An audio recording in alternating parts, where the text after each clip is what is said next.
every year, every year. In recent times, the subject of our IEC campaigns are the local government units. We have formed ICE Army, ICE, Information, Communication, and Education Army.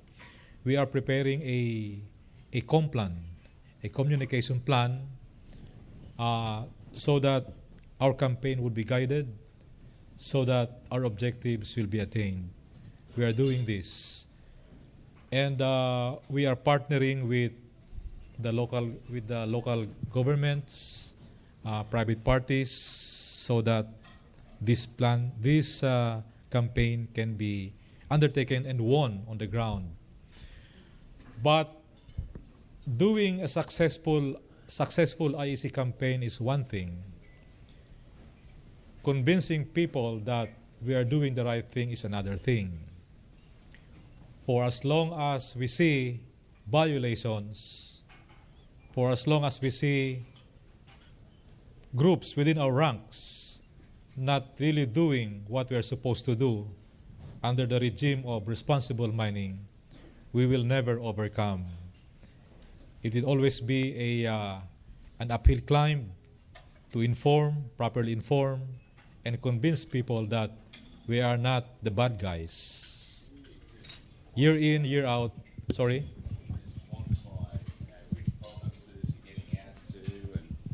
Which provinces? Yeah.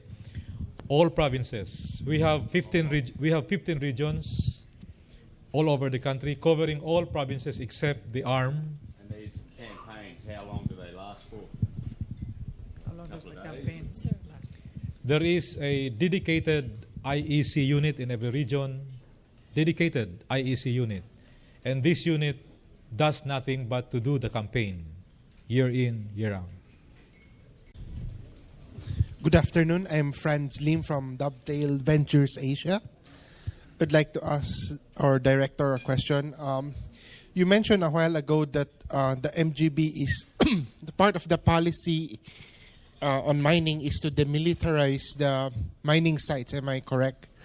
To reduce military and police presence. But on the other hand, I would like to ask you a question regarding how, if ever, the MGB will ensure the security of the mining sites and the safety of persons working in the mining companies. Thank you.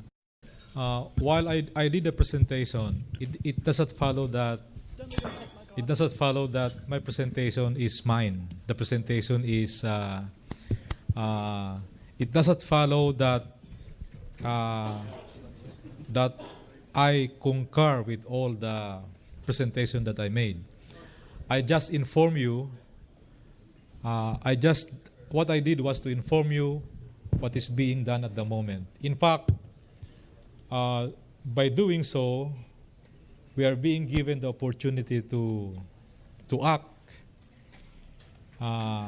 and make known our position, so that if ever there are proposed policies that are not really that will not really go well, then we have the chance to we have our chance to make our position. So on that particular aspect on demilitarization, I think the impression is that outfits like ISCAA, sorry TBI, there is an impression that outfits like ISCAA are harming people. They're harming people.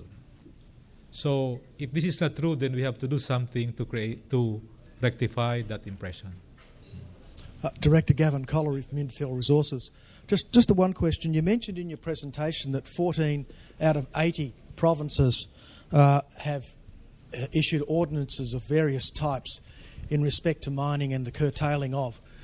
How do you see that being addressed inside the mining policy to protect the sovereignty of national law?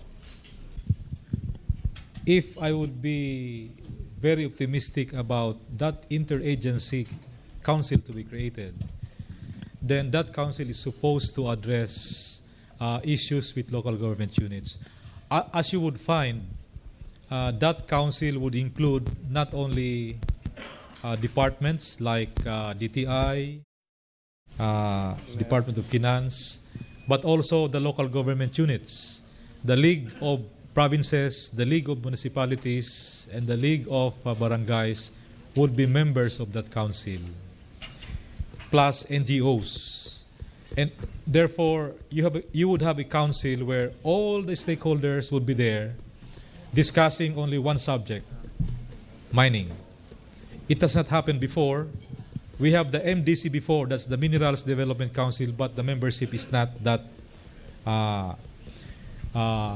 wide. So the plus side is having a forum involving all stakeholders able to talk about mining. One last question, please. Hi, JJ Atayda of Lumar Supply. Good afternoon. It seems like we are pointing to the policy that the current administration needs to implement. We're 2 years into the administration and he has 4 years to go. As the solution to the, this uneasiness of the mining industry, what happens if the next president doesn't accept that policy? What happens to the investments? Don't we have the responsibility to ensure a long-term solution to the mining industry rather than just rely on a policy to be made by an administration? How do you view this scenario? I'm afraid everyone knows the answer. Policies are usually coterminous with those who are in power. But it's important to note that we have the blueprint of every administration has a blueprint on policy. And so we have the PDP. This is the Philippine Development Plan, which is supposed to cover the period from 2010 to 2016. That's the longest policy that the Philippine government has, a 6-year policy. So all the policy directions are contained in that PDP. I would suggest that for the decision makers, please do get a copy of that PDP. In there you will find the policy direction of government with respect to mining. And definitely, responsible mining is in one chapter of that PDP. The mining policy that we are crafting is intended to address the nitty-gritty part of it. And we are supposed to be able to go on. The problem is the DNR has started imposing the moratorium. That's the problem. Without the moratorium, we could have move on. We can wait longer for the mining policy. Anyway, we would have the permits. But with the moratorium, we just can't move on. We need the mining policy so that this moratorium can be lifted. Yes, Chris. Chris Acosta, Filminera. If you were the Secretary of the Department of Environment and Natural Resources, would you follow the same track with regards to the mining policy that we're doing right now? Or what would be the changes that you would do? I would not have imposed the moratorium.